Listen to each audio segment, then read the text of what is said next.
Good morning, everyone. Welcome, welcome to another great Sammy session.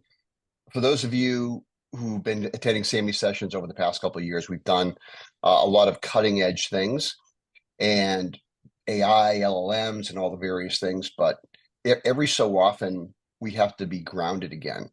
And sometimes one of the things that AI can't fix is messaging and all the other various pieces there. But I have a little story I was sharing with our speaker today, who Pam will introduce shortly. For those of you who've had dogs, it's really interesting. Dogs have they have a pretty decent vocabulary. And when you say something to a dog that it doesn't understand, it tends to cock its head, in confusion. So when I first got exposed to Jared's newsletter, it was like a head cocking session. The stuff that he was sharing was just making my head spin. And I was sharing with Jared the story that when I came up not through marketing, although I ended up there, but as an engineer. And when I was doing products and I would see all this marketing copy and messaging, I couldn't understand. I felt like the dog with the cocked head. So hopefully today we're going to, get us back on the ground, as I said, and help us focus on getting messaging right. Because no matter what we're using for AI, et cetera, at the end of the day, messaging probably matters more than anything. Okay, we can have product differentiation and everything else, but if your messaging is off, you're pretty much dead. So today's session is the Gobbledy trap and how to fix messaging malpractice to transform marketing and sales. And this is, although we tend to focus on messaging for marketing, it's equally important for sales. So that'll be a real important part of what we're doing. So the session is sponsored by Sales and Marketing Innovators. We've been doing this for quite a few years, and we basically get some of the best speakers in the world. And we cover the intersection of sales and marketing historically, but that's been expanding quite a bit over the years. And we cover cutting edge topics and we cover important topics. And I think one of the things that makes Sammy pretty, I think, popular is one, we tend to be unfiltered. So don't expect Jared to hold back on and to pull any punches, because that's not going to be the case. And the same with you folks. When certain things are said, feel free to chime in, ask questions, add questions to the chat, or if it's really relevant, jump right in. Pam, I'm going to turn it over to you, and then we'll jump right into Jared from there. So That's great. Thanks so much, Rob. So good morning, everybody. Thank you for joining us. I'm Pam Boris. I am so thrilled to have Jared with us today. So Rob kind of mentioned Jared's Gobbledy newsletter and column, and I've been a longtime reader. You can find it on Substack. We will make sure to share the link so you can sign up as well. And he's funny, and he's got great examples that really resonate and really ground us when it comes to messaging. So I knew he'd be a great speaker for Sammy. His MO is unfiltered, so I knew he'd be a fit with us. So just, his formal bio is he's a messaging consultant. He writes Gobbledy, this weekly newsletter about the language of marketing that's been called a must-read for marketing nerds and non-nerds alike, I would say. And previously, Jared held senior marketing roles at several software companies, including VTEX, which was publicly traded e-commerce platform, scheduling platform Doodle, and marketing automation firm Bluecore. And earlier in his career, he ran e-commerce for Tommy Hilfiger. So without any further ado, Jared, we're going to hand it over to you with a nice warm welcome, and look forward to your presentation. Thanks, Pam. It's great to be here. I am in Cleveland, Ohio, in a Hampton Inn where they do not have good lighting or a ring light, which is weird. You'd think everyone working remote out of the fancy Hampton Inn in Cleveland would have better lighting, but alas, actually, this is probably pretty close to what I actually look like. So you get that. So yeah, so that summed up my background. You don't need to hear more about that. Let's get started here. So push some buttons. Let's get the slideshow. Looking good, right. Jared. Looks great. Perfect. There we go. So I feel like I should always start by saying I've never really understood why there's always talk of why marketing and sales teams don't get along, or there's some sort of friction between them. Everyone is just trying to sell more stuff. And part of the friction, I think, boils down to For whatever reason, over time, marketing has come up with their own set of metrics, MQLs and such, and then we'll get bonused off of those. And then when sales is not selling software, and marketing is like, well, we got all our MQLs that we were supposed to get, and sales didn't hit their numbers, you get friction. But I think ultimately, everyone's trying to do the same thing. And so I come at this topic of messaging from the idea of good messaging will help sales perform better. Bad messaging puts too much on sales' plate outside of what they do for a living. It forces them to tell way more of a story. And so I always think about in marketing that there's awareness, consideration, and purchase. The awareness piece should live with marketing. Consideration is oftentimes marketing, some sales and purchases. The sales piece, it dumps, when messaging is bad, it dumps way too much in sales' lap. So really, this is to benefit. Great marketing, great messaging benefits sales. It's not just about making marketing happen. So I call this the Gobbledy trap. Gobbledy is a word I derived from gobbledygook. When I started writing this, I thought, the stuff you see on software websites isn't even good enough to be gobbledygook. It's just gobbledy. And now gobbledy just means sort of, I'll define that in a second. So I want to talk about gobbledy. I want to talk about positioning and some copy ideas. So you'll have some things you can walk away with and implement tomorrow. So gobbledy is this shortcut language used often in software marketing, though I see it in other places, to convey seriousness while also saying nothing. So if you have ever gone to look at software, you'll see things like this from SAP Hybris, where it's deliver personalized commerce everywhere through hyper-relevant omnichannel commerce experience that convert more customers more often and at higher value, turning every engagement into a personal shoppable moment. None of that says anything. It doesn't help you make any decision about buying the product. Oops. Here's another example. It's for communications service providers and healthcare networks, governments, federal branches, the world's essential organizations. If you think about, well, who is this product for? It's like everyone on earth, and continuous digital transformation is a must. It requires new levels of visibility, blah, blah. It's just words. It sounds, it's gobbledy. And it doesn't have to be this way. So Indeed, their website says we help all people get jobs. Who's it for? All people. What does it do? It gets them jobs. Amazing. This is right. It seems so simple. Gobbledy can be visual. And so, Gartner is the best at this, at visual gobbledy, where it conveys a level of seriousness and complexity while, ironically, you put a visual into a piece of research to help decomplexify things, but then you end up with whatever this means. Continuous session management, identity government lifecycle, like 15 different acronyms in the center. It's centralized, it's decentralized. There's no way to actually read this. So gobbledy can also be visual. I've published this Cheerios box, which if it were made by software, it would be for breakfast-obsessed humans. Cheerios redefines hunger management solutions through hyper-round whole grain consumables delivered in a concave environment, et cetera, et cetera. Oh, nobody in consumer talks this way. It seems very strange when you do. I don't know why people in software do. But I think really what happens, the reason why you end up with gobbledy is because nobody thinks about positioning. The positioning is sort of this either misunderstood, ignored, least interesting to many people part of marketing. And when you skip over it, it's hard to say who you're for or why you're different. And so really, all of this starts with positioning. As a reminder, positioning is where do you see your product sit in the market? Whom do you define as the competition? How do you compete with them? So where does it sit in the market? Who are you saying is your competitor? And how do you compete with them? Is it on price? Is it on where you distribute? Is it on features, functions? There's lots of ways of competing, and that's part of positioning.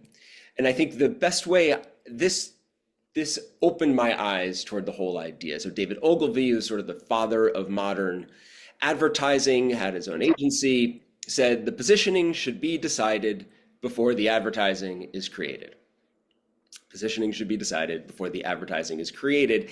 And funny enough, I would say in everywhere I've ever worked, it has worked the other way, where you get there, there is a homepage, there's all sorts of material, or a website, there's all sorts of materials, there's sales decks, and then maybe 18 months in, someone will call you in and say, I think we should do a positioning workshop. And you say like, oh, well, why are we doing this now when what were we doing before? How were we positioned before? They say, well, someone on the board is in marketing and said we should do positioning. And you're like, okay, we go do this thing. But that's not really how positioning works. Positioning has to come first, and this was what opened my eyes to the whole thing. So David Ogilvy in the late 1960s created this ad called How to Create Advertising That Sells. It was to sell his own agency's product, but he listed about 50 different reasons, 50 different ways to think about how to create advertising that sells. But I loved this, and it was number one. And he said, it's the most important decision. And we've learned that the effect of your advertising, but this is true about marketing, on your sales depends more on this decision than any other. How should you position your product? And I would say no software company I've met with or talked to or consulted with thought that was the most important decision. It is the most important decision. And I think of it this way. Should you position Schweppes as a soft drink or as a mixer? Is Dove a product for dry skin or a product that gets your hands really clean? And if you think about Schweppes, for example, Schweppes is ginger ale. It can calm your stomach if you're a 4-year-old and you're sick. Maybe one of your parents will give it to you. You can use it as a mixer at a bar with alcohol. And it's amazing that this product can both work for 4-year-olds. I guess it would also calm down a 25-year-old at a bar mixing with something. But it also can be an adult beverage. How can this product be both those things? Well, it is. But the way that you market it has to depend on the positioning. If not, you will come up with Gobbledy about Schweppes because you can only speak to one of those markets. Dove is the same thing. Is it about dry skin, which will moisturize and such, or is it about getting your hands clean? And I'll share another example in this world. But depending on which of those you choose will depend how and where you market your product. So the results of the campaign depend less on how we write your advertising than on how the product is positioning. Hey, Jared, a question for when Yeah. you go into clients. Yeah. Are you finding that in all cases that you just mentioned, there's a positioning issue first? Do you find yourself, before you clean up anything, you have to go through a positioning workshop or exercise? So I do a workshop for them because people struggle with the structure of how do you get to the positioning. And what I tell all my clients is, you know the answer to all this. I know you know the answer, and over the course of our workshop it'll come out, but they don't know how to think about it. And oftentimes companies will do a positioning workshop and then like the results of it are ignored. Nothing comes of it. The workshop was the end result. The workshop is not the end result. And I think it's that companies might say, oh, I know who my competitors are because when I do a pitch, I know that these other 4 companies are coming in. But you don't say how. They have never thought about, well, how are we competing with them? Is it price? Are we saying, okay, actually, we are a software company that we're selling to marketers or to engineers, or we're neither of those things, or we sell to the board, or we sell to the end user. How are we positioned? Are we sort of the modern? Are we an all-in-one solution? All of that is positioning, and they don't know how to think about that, even though they know all the individual pieces. And I remember even just a million years ago in grad school, like positioning was like the least interesting part of marketing. It was sort of the part that you skip over because the 4 Ps are way more meat there. But all of it falls out of positioning. And the Schweppes example to me is like, oh, of course, how could you do anything without that? And even if you have a product where it's not quite as obvious the options you have between, do you sell to 4-year-olds with a bad stomach or people who are in a bar, it should still be that differentiated. The options you have will vary pretty widely. So that's that. I like to give this example. Our own worst enemies then? In what way? Well, I mean, we all know marketing and we all go into these scrappy tech firms who are ignoring brand, ignoring strategy, ignoring positioning. And we say, we can do demand gen. And then, the next marketing guy steps in. I mean, I do strategy and you're saying, okay, Positioning. Well, positioning comes out of strategy, right? But what you say to a lot of tech companies, what's your strategy? And you'll get a blank look. So, sort of, I'm struck with it's worked more or less for a lot of companies by ignoring a lot of these core issues. So how do you get them off the starting block if we're all ignoring this stuff? So I think they don't realize, I think they don't realize, so I come in oftentimes when they've sort of brute forced to a point. So yeah, you can hire a bunch of salespeople, get them out there, they have these conversations, they hero sell the product, and you can do that to a point. And there's a couple of inflection points. Oftentimes, after you hit $5-10 million in software, you've brute forced it with the founding team and maybe the founding salesperson, and they're really good, right? Like you've hired this VP of sales, they're really good, they brute force it, maybe they've got connections, and then you sort of run out of those people, and the board has introduced you to all the people, you've done it, and I get it, you can do that.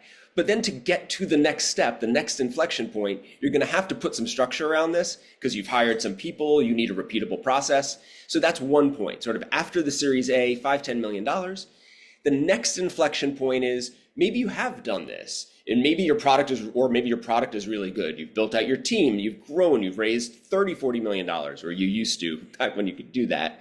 And now you're at $25-30 million. You're looking at a Series C maybe. Now, how are you going to grow to the next level? You've you've hit this other inflection point of, God, we got to put some structure here. We've built out additional products. Now our initial market is we've gotten 50% of that market or 40% of that market. How do we decide where to go next? That's when you get brought back in. And so, yes, you can force this to a point, but there will be points, inflections along the way where you need to put structure because you're hiring a bunch of people and they need to be told what to do. Cool. One just last add on. How do you integrate this with product market fit? So when you're going through this exercise of who are the other competitors in the market, what are the, I like to flip it a little bit. It's not exactly who the competitors, what's the decision that your prospects are making? Because a lot of times in software, the decision is we're not going to do anything. And then you got to get into, well, why did they bring in 5 companies and not make a decision? So the product market fit falls out of that. When you start to think of, okay, here are our competitors, here's what they do well, here's why they don't buy anything, then this is where the strategy piece that you're talking about comes in. Where is there space for us to fit? And then, yeah, that product market fit is sort of a next step out of what I do. I don't do a lot of that work anymore, but I'd think less about the structure of how to have that conversation. But it does fall out of this of, okay, this is what the market looks like. This is the means of competition. So you may say, oh, here's 4 competitors whose product sets are pretty similar to ours. How are they going to market? Like, okay, well, they sell to enterprise. They don't sell to SMB. Can we be an SMB solution? They're always the most expensive or least expensive. Should we be the opposite of that? Is it product-led growth? Is it enterprise sales? You just have to break it down and see where is there space in there. Then you got to test it however that works. Send some salespeople out in the market. That's less my world. Thank you. Yeah. So Warby Parker had two great stories around positioning that I like to share. Because I think Warby Parker was always held up as, oh, they invented cheap, nice glasses. They did not invent cheap, nice glasses. They did 2 things that were amazing. One, I guess I'll come to the second. One, people, for whatever reason, forget that your PR, that your executive team speaking to the press is also part of your marketing strategy. And what you say in those conversations with the press should fall out of the positioning. What Warby did really well in the beginning, I took the slide out, is every time they spoke with the press, they talked about how Luxottica, which owned something like 80% of the world's glasses market, was this giant 500-pound gorilla that charged way too much for their glasses. That Luxottica sold $500 glasses under different designers' names. Warby Parker gives you great glasses, same quality, same style for $95. That's how they position themselves, entirely against Luxottica. Luxottica sell, and every single press mention was about how Luxottica is the $500 glasses Gorilla. We're $95. But there were always $5 glasses. They were positioned against the $500 glasses and seemed like a bargain, like a value play. But cheap glasses always existed. They didn't talk about why they're better than the $10 glasses at the drugstore or on Amazon. They talked about $500 Luxottica glasses through PR. It's just a forgotten channel that, people do PR, but that it fits into your positioning as well.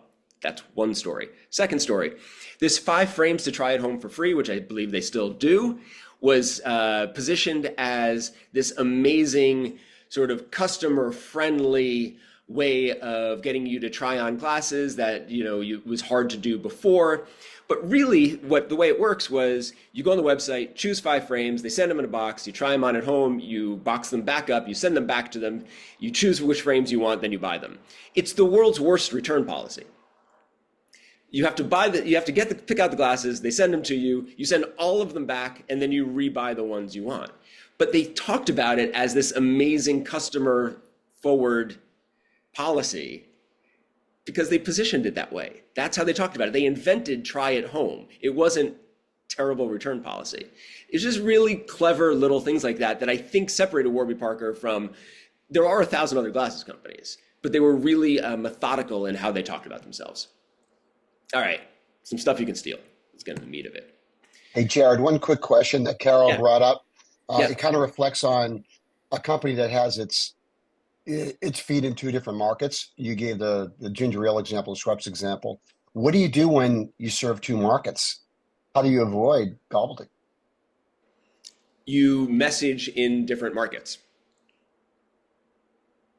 You advertise, back in the day, Schweppes, maybe you advertised in a Women's Day magazine for moms about how ginger ale helps your stomach, your kid's stomach, and you advertise in Playboy for Schweppes as a mixer. Okay, thanks. Yeah. O'Keeffe's Working Hands. It's hand cream for extremely cracked hands. There's a lot of hand creams out there. Well, you can put it on, there's an old British commercial from the 80s, and I never, before I give this presentation, I always think, please look up the name of it. It was a wood stain, somebody's wood stain, long-lasting wood stain. And the advertisement was so-and-so's long-lasting wood stain, it does what it says on the tin. And I think of this as it does what it says on the tin, because on the tin it says long-lasting wood stain. This is hand cream for extremely dry, cracked hands. Oh. Hold on, wait, why would I buy this? Well, because it's hand cream for extremely dry, cracked hands. You can just be super straightforward. And this is a weirdly underused strategy. Just tell people what it says. This works really well. This is a crowded market. It does what it says. This is an example of an Allstate ad from the early 1970s. They ran a campaign, smart, where insurance was and is a really regulated industry, so you couldn't really advertise on price or product differentiation, but you could on who you marketed to. Allstate was the young man's life insurance. They sold to 30-year-old new dads, or I guess back then it could have been 25-year-old new dads versus 47-year-old new dads nowadays. And the message was always, Allstate Life Insurance says, if you die, your baby is still babied. And I'm sure they had all these focus groups about, well, when you're 30, would you buy life insurance? And you're like, oh God, if the worst happened, I just need to know that my family is taken care of. And you can dance around that. I mean, nowadays it's all geckos and emus and such to sell this, which is fine. That's like a whole other strategy. But they really went for the does what it says on the tin, which is, hey, if you die, your baby needs to be taken care of. I found this kind of terrifying when I went back and they had TV ads around this too. It's a whole campaign, and I had the same feeling that this baby's look is, which is like, wait, what did you just say about my dad dying? But really effective. Because also, when you think about it, it goes back to the positioning. There's lots of ways to sell life insurance, or to sell insurance. You could say, well, it's for peace of mind, or it's for this, or you could sell it to women, or you could sell it to older people. But they really went for it and said, like, hey, we're going to make a really direct approach. I like this concept of selling the brownie, not the recipe. I had heard a political strategist use this phrase for when they were talking about Obamacare, kind of regardless of where you are on the political spectrum, that Obamacare had, was a very long law with a lot of policy decisions in it and a lot of specificity around the way it worked. But basically the way they position it was, it will get you healthcare if you don't have it. We see in software oftentimes a lot of talk about the technical benefits. Frequently in software world, because your founder was technical and will tell you, you don't understand, this thing is really technical and works in these really interesting ways. And in the same way, I don't really know how a refrigerator works, but it keeps my milk cold. Oftentimes, more often than not, far more often than not, you need to think about the benefit and the leading wheat starch-based cocoa treat purpose-built for hunger-focused humans. Numbers are weirdly misunderstood as a marketing tool in software. They're super effective as a shorthand when repeated. Ivory soap is 99 and 44/100% pure. Why do I know that? Because they've said that for 150 years. How do I know that 4 out of 5 dentists surveyed prefer that you chew sugarless gum? Because Trident said that for whatever number of years. Unlike in software where you put a block on your website because someone told you you need to have metrics and you skim by it and you're like, whatever this is 50%, 66%, 14%, and 98%, also 27%. It's confusing and accomplishes nothing, even though people will tell you, no, you need to have a block. You do not need to have a block. You can choose one number and own it. And then in your sales meetings, when you need to talk about conversion rates with personalization integrations, yeah, you can bring up the 14%. But that's not an effective shorthand in the way that 99, 44, 100 is for 150 years. And then for some reason, I love this one. It's 1, it's 2, it's 80, it's 600 million. All of those numbers are good. Also an Ivory soap thing, don't be afraid to say something unique, even if it's not. Ivory soap has always said that it floats, but like most soap floats, it actually has nothing to do with purity or anything. There's like the example on Mad Men, if you watch that, Don Draper talking to the folks at Lucky Strike, and they say that their tobacco is toasted, and then they go with it's toasted. You can own a piece of your product, even if it's not actually a differentiator, if you repeat it. And I think one of the weird underlying challenges software has is that they don't repeat things over time, that they're constantly changing their messaging for a whole host of reasons. But Salesforce, for example, really launched with this no software, the software with a line through it, no software message. And that really helped. Like they went with one message. You no longer have to buy software because they were SaaS. So owning something and repeating it actually will go a long way, even if floating doesn't suggest anything. Yeah, Jared, that's a huge point. The organizations I work with, many of them, they don't give messaging a chance to germinate. So if it's not working, they don't have the chance to repeat it over a period of 6 months, and they walk away. The Salesforce will say, well, you know what, the new messaging didn't work, and it just takes time. This is a huge point. Thanks for bringing it up. So this comes down to just about every software marketer I know complains that nobody understands them. The CEO doesn't really understand what marketing does. And I always find it ironic that marketing has done a terrible job of marketing themselves, but they don't really understand what marketing does and what they're there for, what they're trying to accomplish and why they do the things they do. And it forces them into a little bit of a corner where marketing is an art on some level. There's science to it, but it is an art. Mad Men was about that period because that period was about art. Mm-hmm. And yeah, there has to be some science, but there also has to be some art, which means there has to be some belief. And I just wrote about it in the newsletter this week because it's the best and weirdest campaign I've seen in ages. If you have not looked at Nutter Butter cookies, TikTok, Please go look at Nutter Butter Cookies TikTok. I like Nutter Butters. I love Nutter Butters. It is a fever dream of TikToks. There is a kind of underlying story, but it's insane. Like, I don't know how to describe it other than it is complete insanity. And there's a great interview in the New York Times. If you go to gobbledy.email, that's where you can get, I discovered you can .email as a URL. You can go to gobbledy.email, you can subscribe to my newsletter, look at this week's, I talk about it. But the New York Times has an interview with the creative team behind this Nutter Butter TikTok campaign. And one of the things they talk about in there is that they just believed they just believed in it. And they convinced whoever above them, just trust us on this. And it worked. They've got an insane number of people following them and engagement, blah, blah, blah, blah, blah. But it really literally just came down to, we believed in this. Like, there was nothing else to it. It wasn't like, oh, we interviewed people and they're like, hey, can you come up with these insane psychotic ads about haunted houses and peanut butter? And yeah, okay. Like, you got to believe in it. That's why this fails, really. It's because nobody believes in it. Sometimes it comes down to belief. Let's see. Sometimes your shortcomings are your benefits. This is actually my favorite way to sell products. And I have a ton of examples of this in the newsletter over time.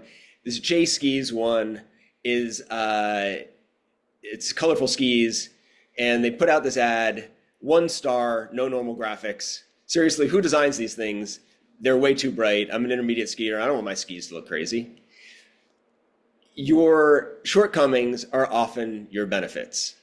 So yeah, J Skis, if you just want white skis or black skis, you should not buy J Skis. Like, that's not what they're selling.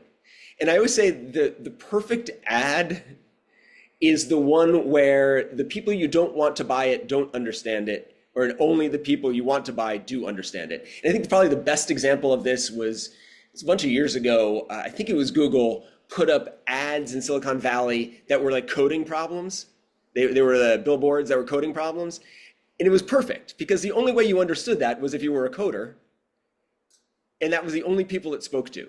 So this, I love, your shortcomings are your benefits. Here's another example. A bunch of you are from Massachusetts. Barney Frank was a congressman he was running for state representative. I think this is from I think it's from 1970, before he became a congressman. Hold on, I'm actually cut off here. Neatness isn't everything. Because the knock on Barney Frank was that he was a slob. And I loved they just addressed it head on. His shortcomings, and the idea was he's too busy fighting for you to become more kempt. Love that. Oatly has done an unbelievable job of this. This tastes like shit, blah. They own the fact that, you know what, if you don't like the way oat milk tastes, we're not going to convince you. This isn't for you then. It's not for you works so well. And sometimes it's not for you is because we accept it. Some people don't like this, maybe you don't like it, that's fine. Other people will like it. It's not for you. I don't think I have any examples in here you're not ready for this. This is for sophisticated people. You know what? It's okay. There's products for you, for people who are not sophisticated in this world. This is just for sophisticated people. That works really well. It's called a pullback. There's a great story in the New Yorker from last year, the New Yorker magazine, about door-to-door salesmen selling solar panels using this idea of the pullback, where they come in and they say, oh, you know what, we just need to make sure that you're ready for solar panels. We need to check out your house, make sure, it's modern enough, and make sure that you're ready, because not everyone can get this. And it's called a pullback. And then they wait, no, I'm ready. No, I can get this. You want it because they put this idea out there that maybe you can't get this. It works hand in hand. But this is, I love the copy here.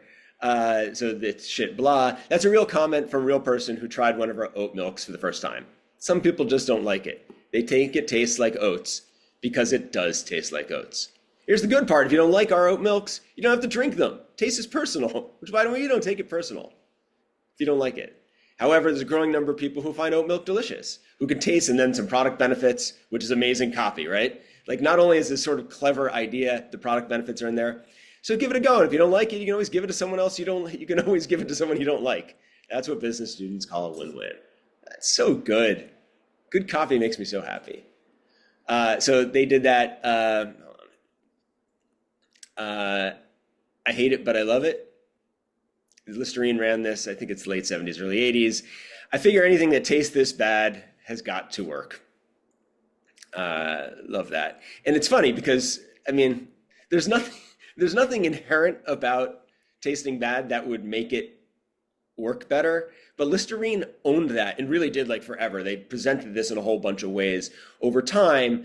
But I figured, I love the copy. I figured anything that tastes bad has got to work. And believe me, Listerine works.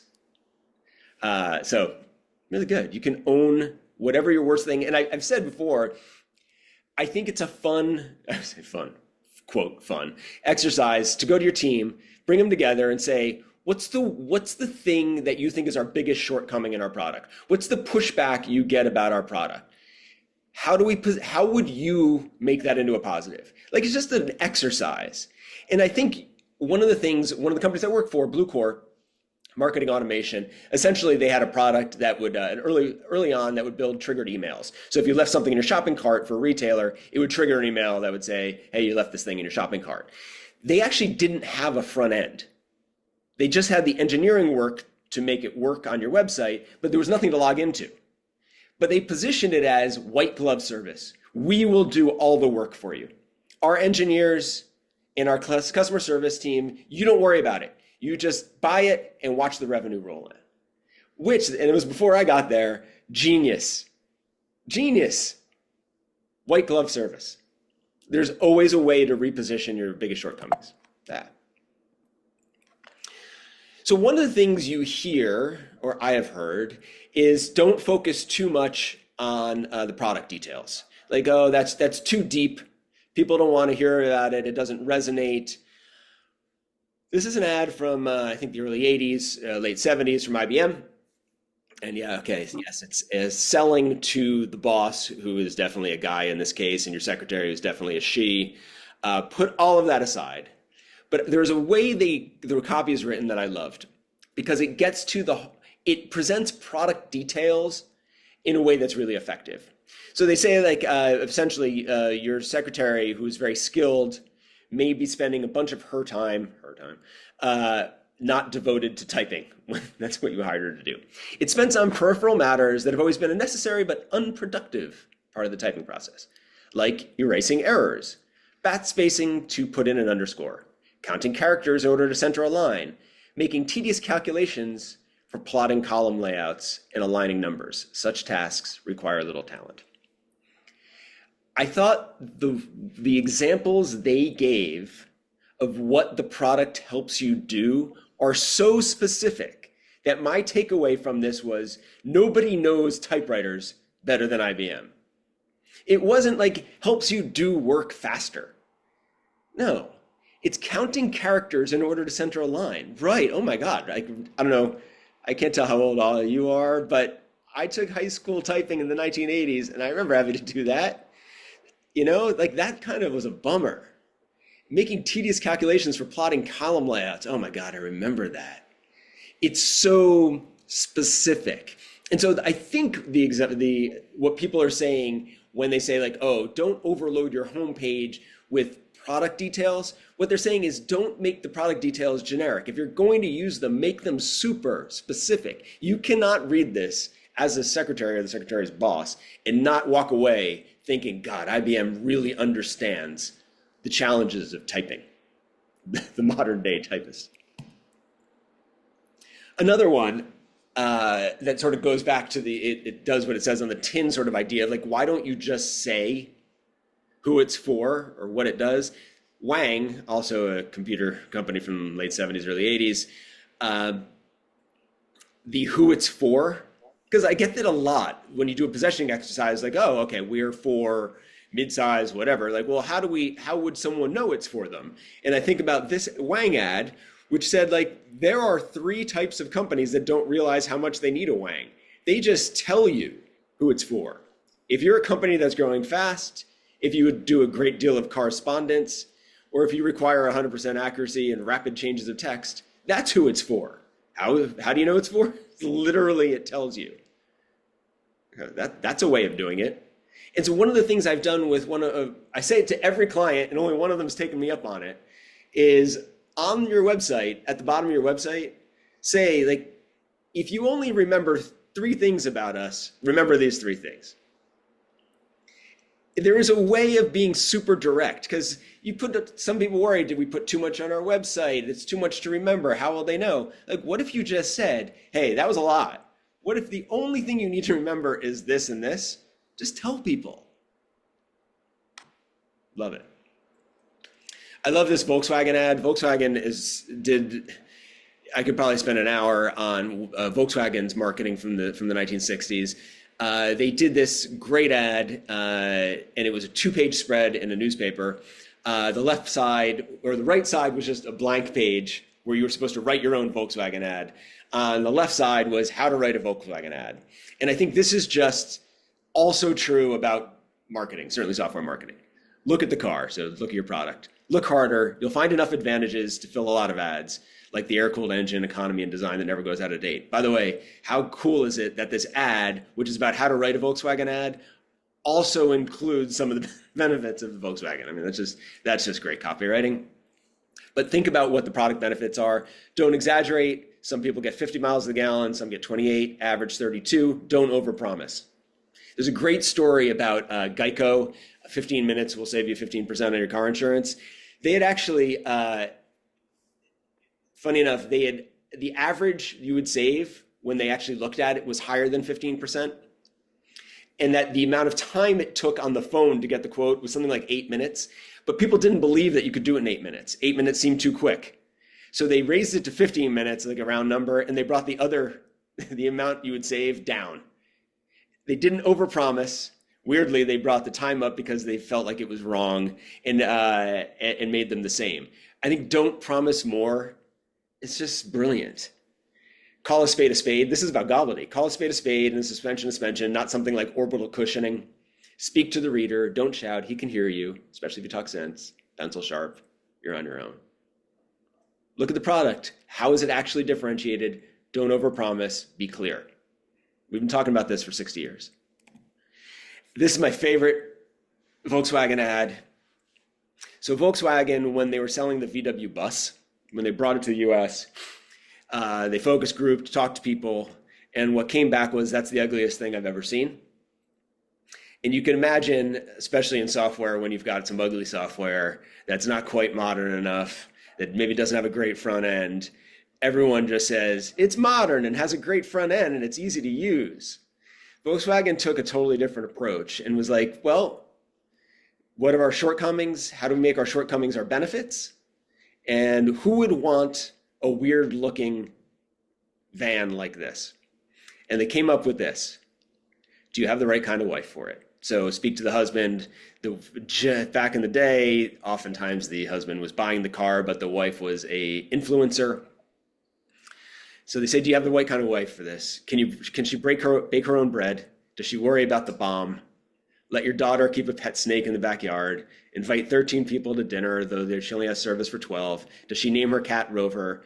And my favorite piece of copywriting, make your neighbor's children wish she were their mom. Like, you know who this person is, right? Like, you know, this person would buy a weird car like that. It's just great copywriting.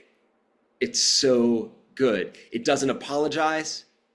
It has a sense of ownership and belief. I can't imagine the fight over the line, does she worry about the bomb in the 1960s? But make your neighbor's children wish she was their mother. It's exactly the mom who would want this. It's brilliant, right? It's just amazing. Anyway, this is what belief and understanding of a positioning can do for you. One of my last examples here. So the other thing is, whatever you come up with in copy and your messaging style should apply everywhere. So this is from Vita Authority. I don't know what Vita Authority is. I don't know if it's sketchy supplements or actual vitamins or what, but I loved this order confirmation email, which is generally just, pretty straightforward, but every touch point is a way to tell your story. it's crazy what we just witnessed. Stephanie was quiet in the warehouse until the intercom cracked to life. Listen up, people. We got an order for our new friend, Stephanie. But no one could hear the announcement over the thunderous roar of applause. Sparkling water bottles were popped. Tears of joy were shed. Even our lead packer, Zach, smiled, and Zach never smiled. You caused a frenzy of happiness, and everyone thrilled you're a customer. Every touch point should represent your brand. Sylvia Plath quote, I am skeptical of people whose God is testing. Sometimes you got to believe, and things are going to test poorly, and you're going to push forward, as the ad wizards at Avis at their agency did in the 1950s, when they were thinking about, we are so far behind Hertz. They are number one, we are number two, and they had to think about what are the benefits of being number two. Why would number two be a good thing? Why would our shortcoming that we're second be a positive? They try harder, and they focus group this, and people hated it. They said, well, you're still number two. Why wouldn't we just go with number one? And because it was the 1960s and people listened to their ad agencies back then, they ignored that. They told the executive, we don't care what you think, we're going with this. And here 60 years later, they still use it. Sometimes you got to believe. That's it. That's what I got. Awesome, Jared. Thank you so much. Now that the chat's been on fire with comments and anecdotes and some people going down memory lane, which is cool as well, because you reminded us of some things from our childhood with some of these examples. But we've got some good and quick questions in here as well.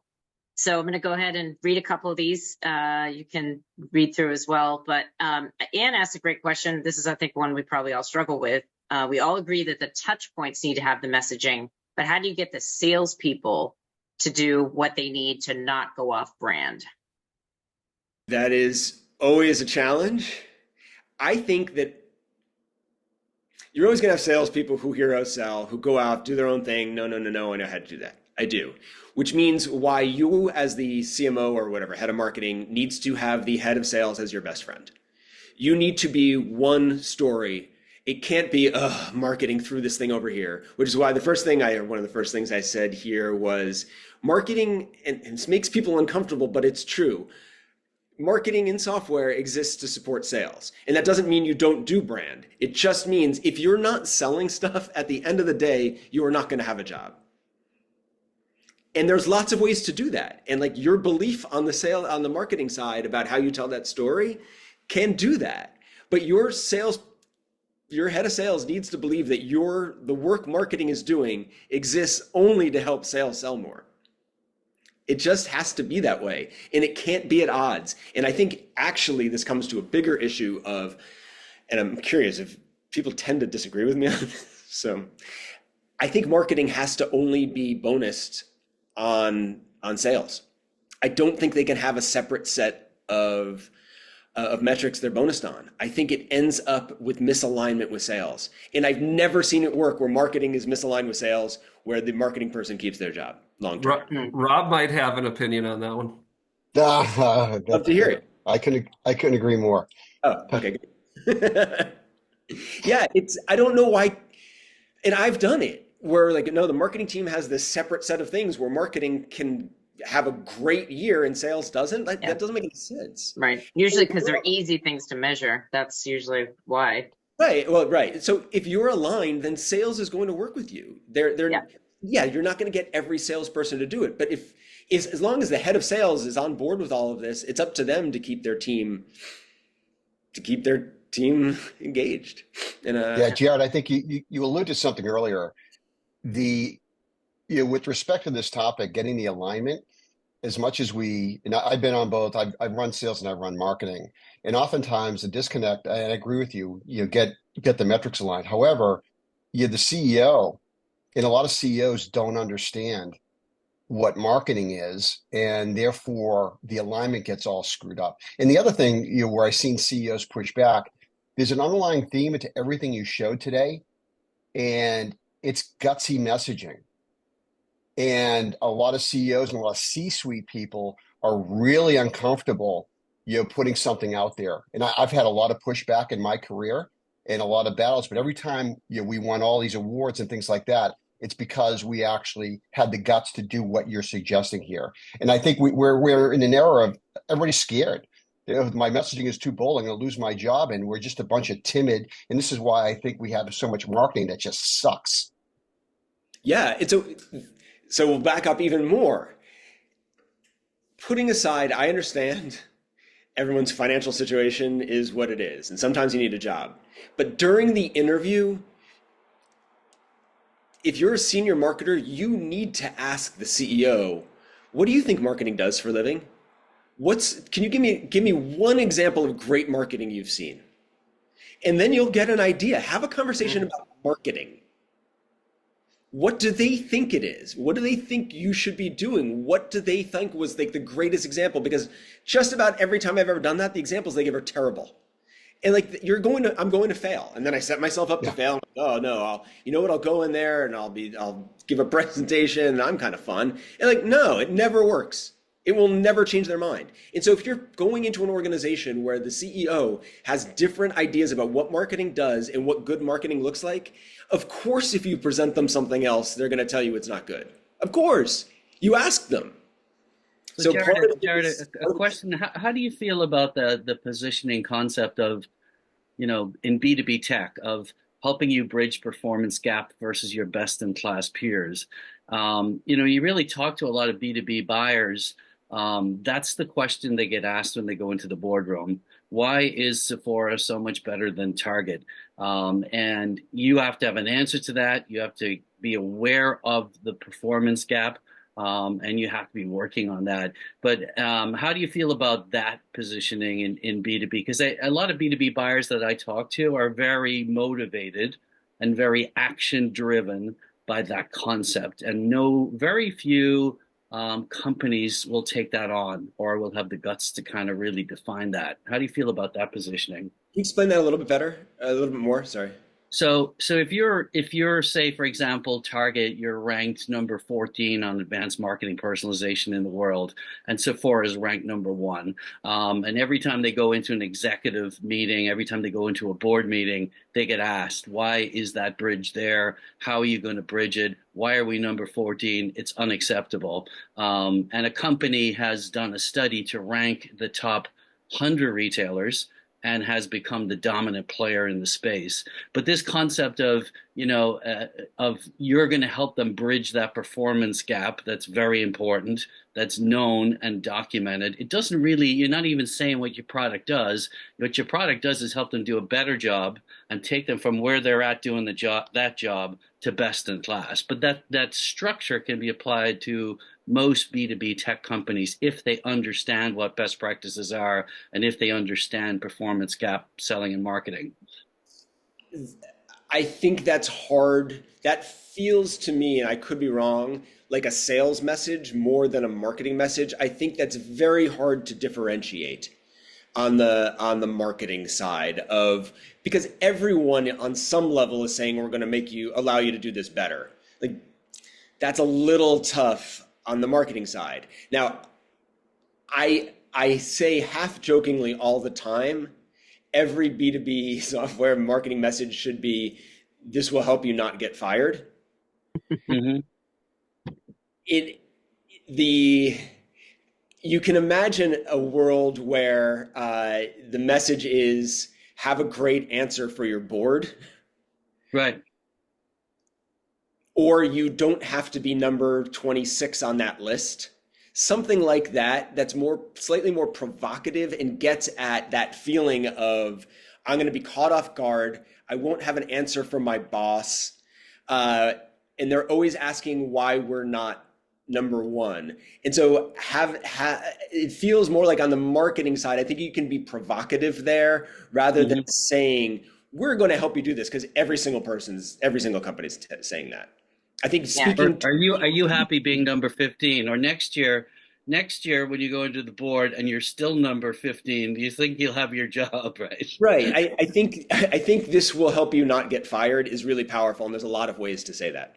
Yeah. Interesting. And Jared, this reminds me, for the other Sammy folks on the call, we had a session earlier this year, about this concept is from the jolt effect, guys, and it was, we've gone from FOMO, fear of missing out, to FOMO, fear of messing up. So that point that Jared just said about this will help you to not lose your job, I think is relevant if you can tie into that FOMO. So great conversation, Rob. Let me hand it to you for just our quick wrap up, and we'll get you guys out of here before the top of the hour. Oh, Rob, you're on mute.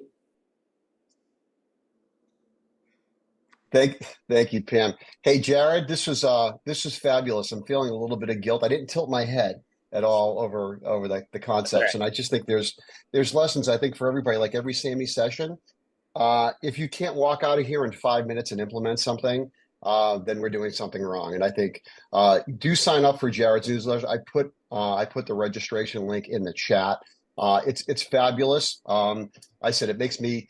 It entertains me, but it also makes me slightly uncomfortable when I receive it. So, Jared, hopefully that's your intent. Yes. So, okay, which is exactly what we want. So, I want to thank everyone. Also, we've got, like every SAMI session, we've got on November 21st, we have the Art of Nearbound with Jill Rowley. We're leveraging ecosystem-led growth. So again, we've stepped back. We'll have some more AI stuff coming up, but we're focusing on the basics here, and that's what makes the needle turn. So I want to thank everybody for joining us. We hope to see you next month. Jared, thank you for joining us from that wonderful hotel room in Cleveland. I love the artwork, by the way, so it's terrific. And there we go. And so for all of you, thanks again for joining us, and we'll see you next month. Bye-bye now.